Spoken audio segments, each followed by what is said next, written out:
जय महाराष्ट्र. आता आपण आख्यामध्ये आहोत आणि आमचे मार्गदर्शक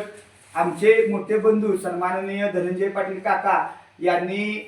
राजकारणात विरोधकांना धोबीपछाड देऊन या ठिकाणी मोठ्या मताधिक्यानं विजय मिळवलेला आहे आणि मला खास अभिमान वाटतो त्यांचा की 7 तारखेला मतदान होतं आणि 5 तारखेला माझा विवाह सोहळा होता, परंतु एका कार्यकर्त्यावर आपल्या भावावरती त्या ठिकाणी आशीर्वाद देण्यासाठी काका आवर्जून उपस्थित झाले होते आणि आमचं हे कर्तव्य म्हणून आज आम्ही दोघंही काकांना शुभेच्छा देण्यासाठी या ठिकाणी उपस्थित झालेलो आहोत. काकांना क्रीडा लक्ष महाराष्ट्र राज्य,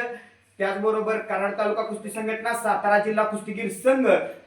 श्री संत कृपा ज्युनियर कॉलेज घोगाव, हनुमान तालीम संघ ओंड या सर्व संघटनेकडून काकांना मनपूर्वक भावी वाटचाली शुभेच्छा आणि त्यांना एक मोठं पद मिळावं ही देखील मी या ठिकाणी त्यांना शुभेच्छा देतो आणि नक्की काका तुम्ही सभापती व्हाल अशा शुभेच्छा.